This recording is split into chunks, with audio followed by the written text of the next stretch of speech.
Good morning and welcome to American Scouts for TV's pre-match show here for the biggest match of the season so far. Joined by three of our friends here at ASTV, Mecca, Kazi, Sir Z. Mecca, how are you? Tired, sleepy, but I'm ready for this. Yeah, Kazi? I'm not ready for this. From one end to the other, Sir Z, are you right in the middle? I'm right in the middle. Yeah, I was ready for it until I saw the lineup. Oh, perfect. So, yes, the lineup. So, we also have Brian this morning. Good morning, Brian. How are you? Hey, morning. We've got a big crew for this match here against City, and we're going to need a few of you. Me. That's just makes it fat. And we're going to need a few of you to talk us through this situation here. Obviously, we knew of some names that we weren't expecting to see. The likes of Trent, the likes of Curtis, Jota, most likely Konate. But what we did not expect to see is Robertson on the bench, possibly Salah on the bench, Gakpo on the bench. Kazi, do you want to start? What are your initial feelings here? My initial feelings is I am concerned, let's say. Listen, I think there's a part of this where if the manager could start them, he would start them. So let's get it right. The manager hasn't tactically went, well, I'm going to do Harvey Elliott today for a tactical reason. He's done it because Mo Salah can't play 90, which is completely fine. I understand that, but I also want Mo Salah for an hour then. But maybe the manager thinks he wants Mo Salah for the last half an hour because I think people forget how good Mo Salah is as a sub. And Mo Salah is Liverpool's best sub. And he always has been, because every time he used to come on off the bench, it's like he's pissed off. Like, I should have started this game, and he's usually the best player on the pitch for 30 minutes and collects man of the match awards. So there's a part of that the manager's thinking. The left back one, no idea. No idea what he's doing, because you've got two.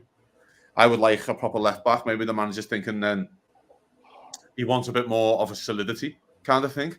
Maybe to match up with the John Stones coming into the midfield kind of thing, and they kind of drop into a three at the back, that Liverpool do the same with the inverted fullback role, but Gomez doing the inverted role and Bradley staying out wide instead of you know what I mean, and swapping the change that way. But other than that, mate, it's probably the strongest the midfield's looked in weeks as a positive. Yeah, absolutely. Sergi, jumping over to you. I think, we've been kind of looking forward to this McAllister, Szoboszlai, Endo trio once they're all healthy and fit. If anything, that seems like the most promising aspect of this lineup. And, usually the matches are won in the midfield and on the pitch, not on the paper. Right? We as Liverpool fans, I think we know that first and foremost, you have to play. It doesn't matter whose names are out there. It matters who plays on the pitch and how that goes. So, Sergi, what are your feelings here? Pretty much what Kazi said. I can understand Gomez trying to keep Walker quiet, I guess, defensively, stopping the runs. And I didn't think Stones was going to play today, so that was a bit of a shock. And now that I look at the midfield, is just that's where it's going to be won and lost, I think. Surprised Elliott is playing. I don't know how many more minutes that kid's got in his legs. It's like a Duracell battery, just keeps going. So I can understand Salah coming on in the second half, and like Kazi said, just that narkiness, like he should be playing from the start. I think that would make the difference with Salah, but I don't know. I'm less confident than I was on Thursday, I guess, but it is what it is. Mecca, you came in here pretty confident. You felt good. How talk to us? How are you feeling? Well, I mean, like the midfield is what we want it to be, I think. So I'm not worried about that. I'm not worried about Kelleher, and I'm not worried about what's happening up front, because I think it is a good threat to have Mohamed Salah come off the bench at any point in the second half, if needed. Well, he'll play. I don't think there's even if needed on that. He's going to play, and he's going to replace Harvey. The left back thing, I can only think if Robertson and Tsimikas aren't injured and it's a precaution type thing, then there must be a tactical plan for it. And I have no business not trusting Klopp and Linder's tactical plans. So I think Kazi might be on the money there, but I think it's to try and keep Walker quiet. And then maybe if De Bruyne is drifting out there to also add a bit more defensive beef out there on that left side, so that he doesn't cause as much damage. Because Tsimikas and Robertson are going to go forward. that if they're on the field. So I could see it being an issue of, just try to keep it solid for the first half and then see where we are in the second half. Brian, I think kind of echoing some of these statements here, I think having Mo on the bench, you kind of look at who the names on that list, and he's going to be most likely the only name that could really change a game, right? So do you think, especially to Kazi's point about having him for a certain period of time, do you think it's the best name to have come off the bench to change a game? And if he's not fit for the full 90, you just have him come in for the last 30 kind of deal? I mean, you kind of have to. I mean, obviously, right there, that he's not ready for a full 90. So I mean, it's a good name to have off there. But I think even with Elliott going there is a tricky one for a defender to handle. But it's like we talked about on Thursday night. I really think it's everything's about the midfield. The midfield right there is shut down Rodri. I mean, we just got to shut down Rodri. I mean, that's the whole, everything flows through him. So I mean, and I think that we have a strong midfield. So I think I feel kind of the same way I felt on Thursday. I still feel this is a draw. I think that neither team wants to lose. So it's not going to be a lot of like I'd say kind of like adventurous moves right there to make right. Kazi, do you off that point? Very cautionary match, and I think that both these managers right there. Yeah. I think both these managers are very cautious about what they're going to do, and so I really think this is going to be a draw. I still stay with what this is. Yeah, off of that, Kazi, do you feel like this will be kind of you think the first 15 minutes very cagey? Do you find that going across the rest of the game? I feel like it's one of those things. Obviously we're going to want Anfield to be as loud as it's ever been. I think when you think back to the Champions League game against Barcelona, think back to the Champions League against Man City, this has got to be one of those atmospheres. Like Anfield has got to be absolutely bouncing. And that first 10 to 15 minutes, I think, will really dictate the rest of the game. So do you envision either manager wanting to come out really strong, really early and kind of ice the game early, or where are you at with that? It's interesting, this mix. I've been thinking about this all week, where I think Guardiola's record at Anfield is horrific. City's overall record at Anfield is horrific. They've won once there, and that was in the lockdown season when everyone was beating Liverpool at Anfield. So I think there's a part of this. If you're Guardiola, mate, you get the team lineup of Liverpool. You look and go, we have to win this game now. The pressure's now back on Liverpool. Sorry, they're back on City to win the football match. The pressure's now on City. Whether they want the pressure or not, it is on City. And there's a part of this. If you want that last roll of the dice to beat Liverpool at Anfield with Klopp, this is it. This is your chance. So I've got a feeling that they might actually come out and try and assert a bit of dominance on us early doors, which could cause a problem for them. It could, because our counter-attacking is as good as anyone. So it could cause that problem. I have a feeling that City want to come and really put their marker down and think, no, we are going to be the ones here kind of thing. It's such a difficult game to call, mate, because, again, the Anfield factor for Liverpool. But on paper, it looks like City should come out and dominate Liverpool. That's what it should look like. And then, by the way, they are won the treble last year, and they are the best team in the world still. So that's the argument, and I think that's what the manager might try and do if you're Guardiola. I think he has this egotistical side of him where he will not change, and I know he has changed coming to Anfield before, but he still hasn't won. So it's like I think his ego will come out and go, "Now we're going to get on the ball here and play our game and try and have 75% of the ball," which will make it interesting. They might try and kill the crowd early doors, but yeah, mate, it's going to be. I think that's what's going to happen. I think City are going to come out and try and get on the ball. Yeah. Macca, let me pop over to you. We're having a pretty popular pre-match show this morning, so we're going to take some thoughts from you and let you come back for the post-match. Then, any final thoughts with you from you before you leave? I think Arsenal's result yesterday makes this a must-win for both teams. But the fact that Arsenal and City have to play each other puts the pressure, I think, because he's right, slightly on them more. So I think they're going to come out and try and play, I think, and that helps us because we love teams that try and play against us and not try and hold the ball and be defensive. So I'm really hoping that Salah super sub is going to be the thing that pays it off. But before I do go, I am going to say Darwin Núñez hat-trick. It has to happen at some point. There's no better time than today. If you say it every time, it's going to be right eventually. Brian, it's going to be right eventually, and I look like a genius. Yeah. Brian, over to you before you head off as well. Any parting thoughts for us? I mean, I'm like Kazi said, I'm a little bit concerned with that. A little bit of concern right there with the with them. I mean, and same thing with Cersei. I'll echo him. I'm a lot less confident than I was on Thursday, but I still think it's going to be a draw. I mean, that front line right there, kind of Alvarez and Holland and Foden together right there is a pretty strong front line. So I just hope that we could go there and just maintain. I don't think like the first 15 minutes right there may be a frenzy, but I think if we can calm them down and do it, I think that we have a good chance of coming in, of getting some type of result out of this match. Well, Macca and Brian, thank you very much. We'll see you guys in the post match, and we'll bring in Mr. John. Good morning, John. How are you? How's it going? There's a lot of people here, and hopefully there will be a lot come post match, right?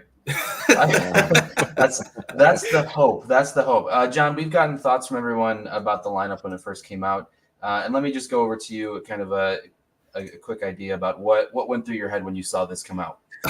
So Timuchin and I were talking on the Friday show, particularly on that left back spot.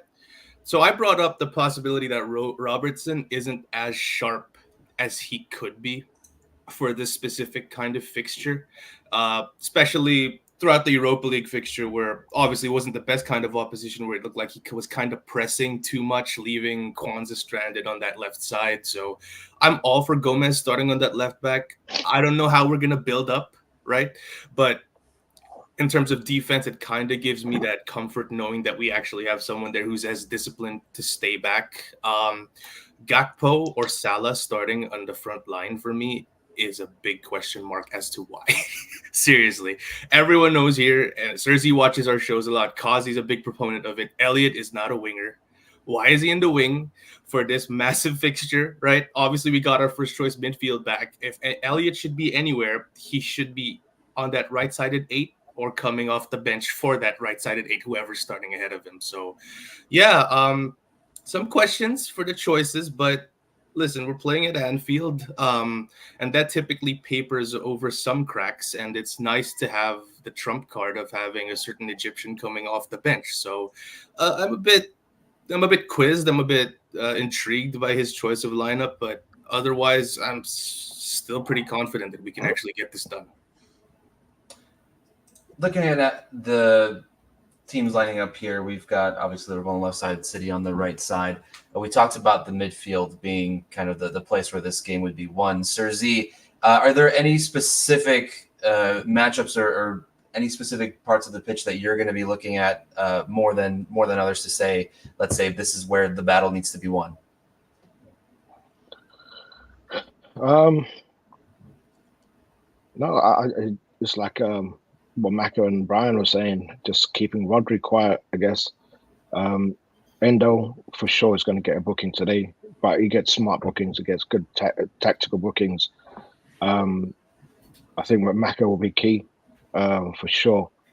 And Szoboszlai, he looks narky enough to go out there and try and do some damage, and he doesn't have to protect Trent, which is good today. I think Conor Bradley can hold his own on that right side.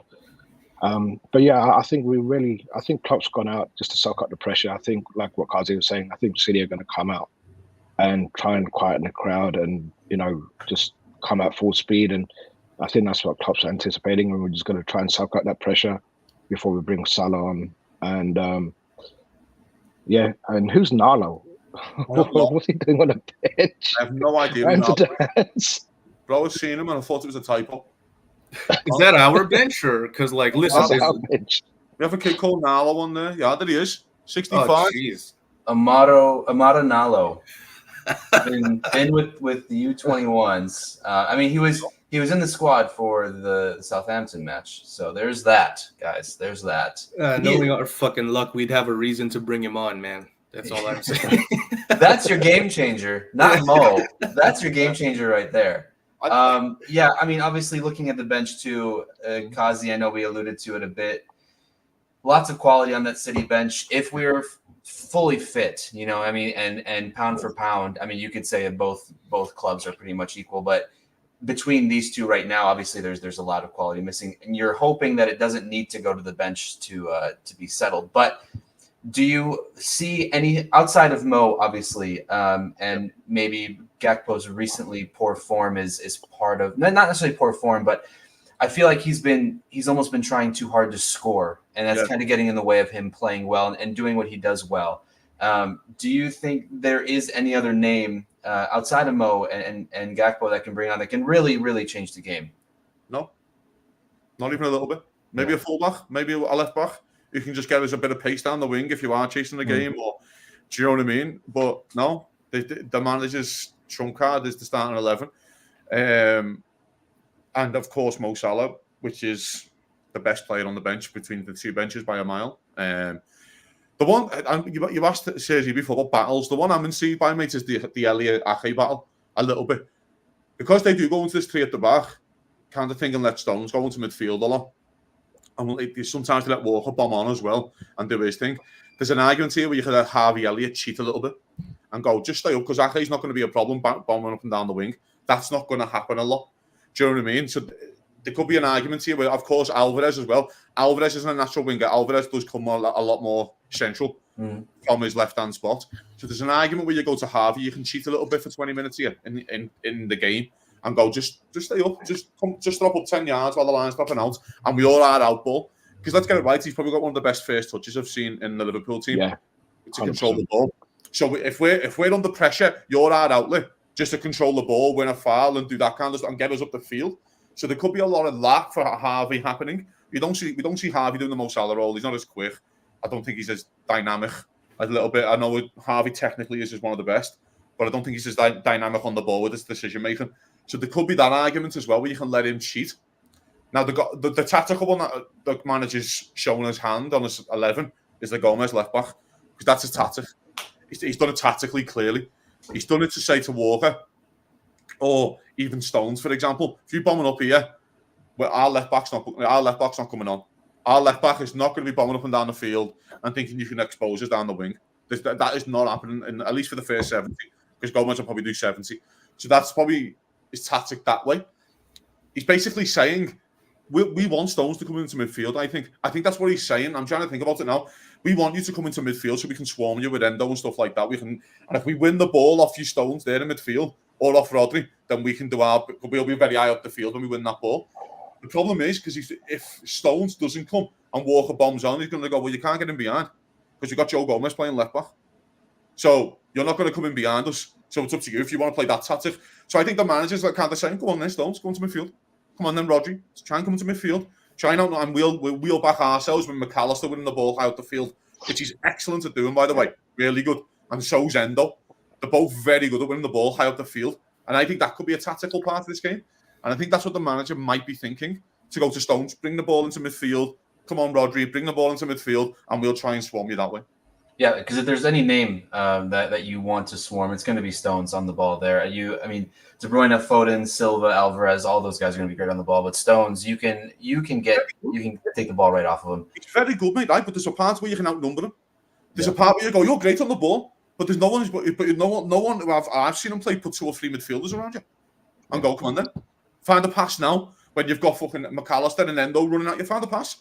Find when it's so intense and the game is so quick, and it's because we know what these games are like, guys. These games are as intense as they can be as a football match. We'll outnumber you then. We'll take to Harvey Elliott. Don't worry about it. Akanji's not running on. Go in there and try and win the ball back there. And I think we'll try and swarm you that way. I think that could be a point to this.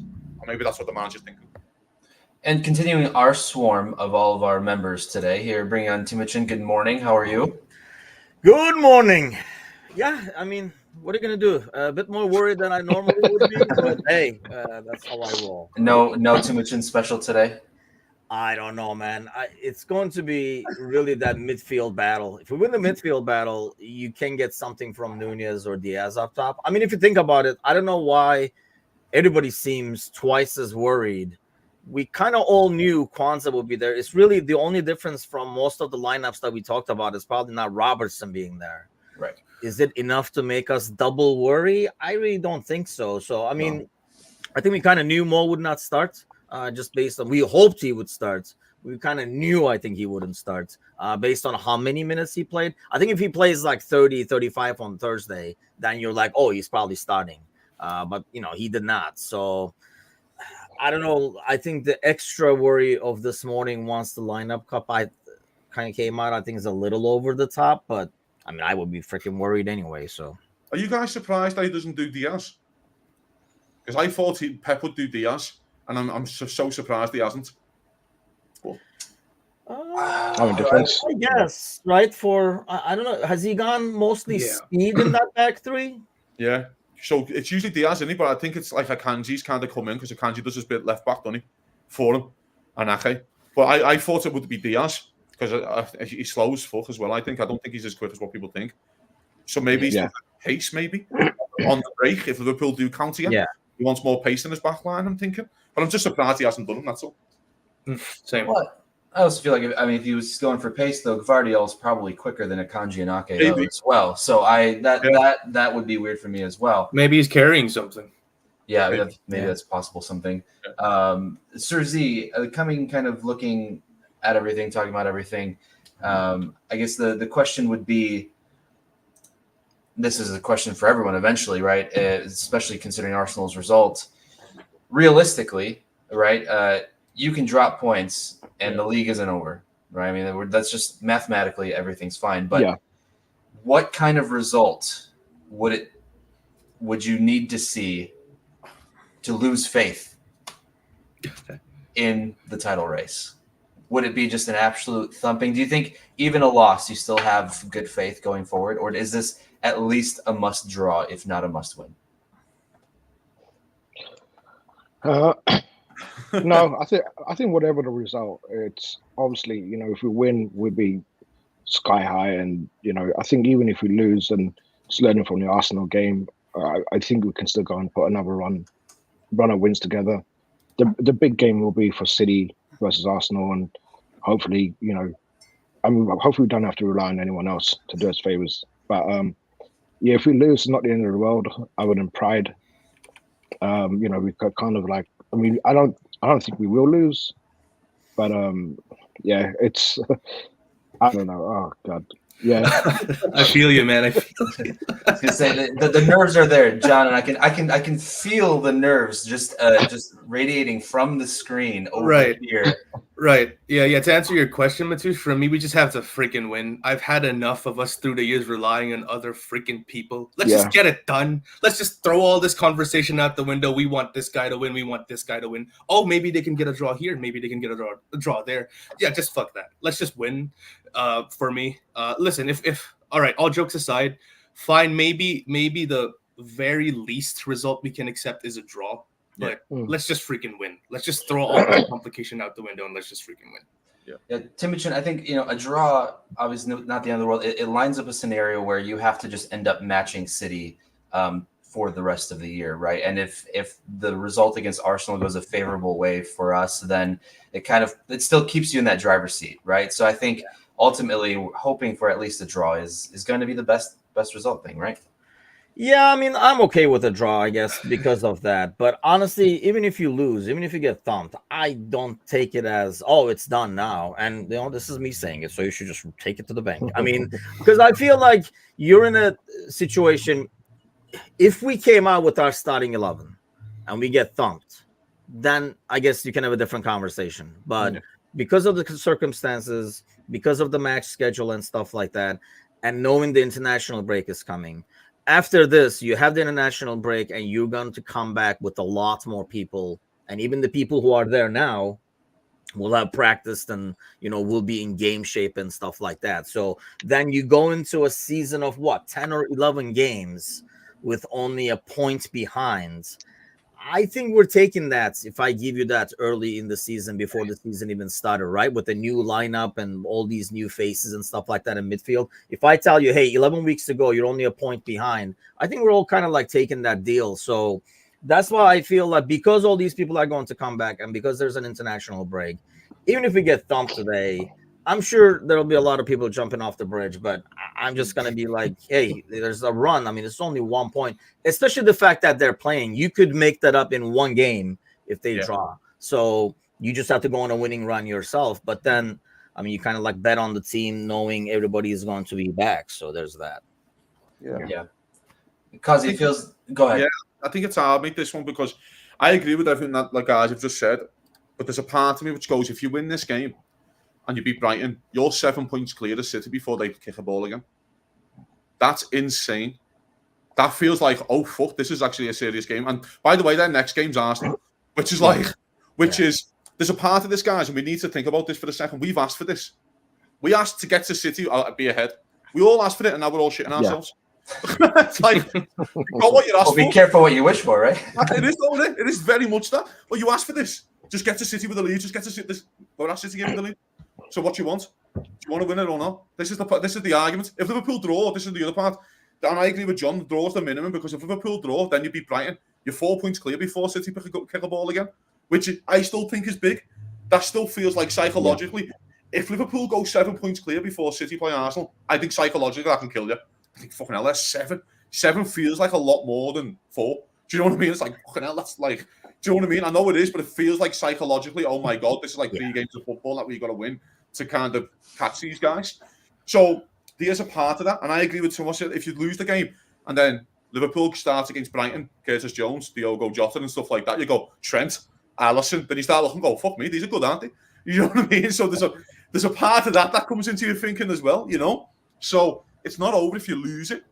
But my God, psychologically, it could really kick on City to win the next 10. And that's what City can do. So psychologically, they can really hurt you.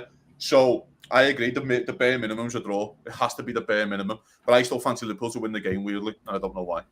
And John, I mean, psychologically from City, and then both from a Liverpool perspective, if you are able to come out with this 11 and you're able to get a win against a City side like this, what does that do for the team moving forward, right? I mean, that pretty much is just icing on the cake, right? Yeah, we're kind of riding off of a high the last few weeks. Like, listen, Pep kind of threw some shade that we need some 90 minutes or so to win an actual football game where Arsenal win in like 20 minutes. Like, bro, you haven't dealt with the injuries that we have.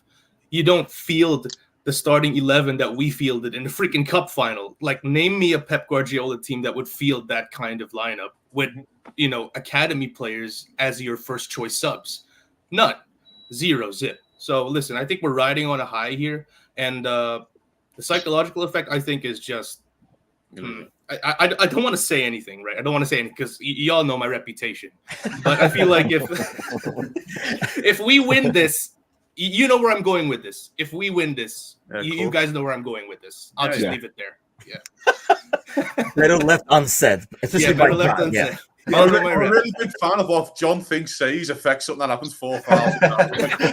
Really different people. Listen, hey, Cosy, I just don't want to be the freaking brunt of everyone's ire when shit goes down. That's all. Because when Szoboszlai got injured and Salah got injured, I get it.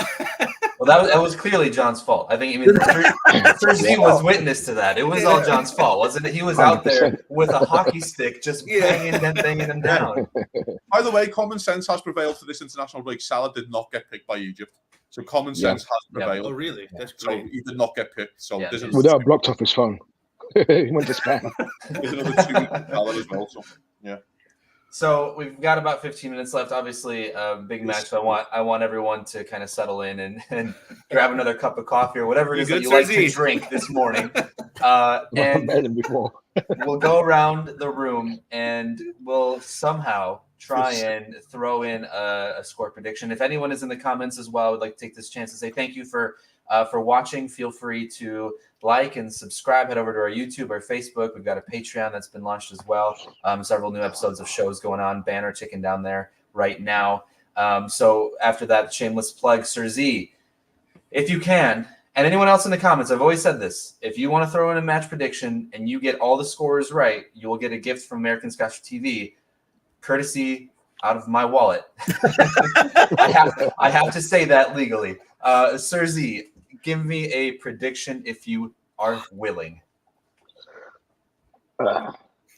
I'll go for a Prematch special. I think we'll win this 3-1.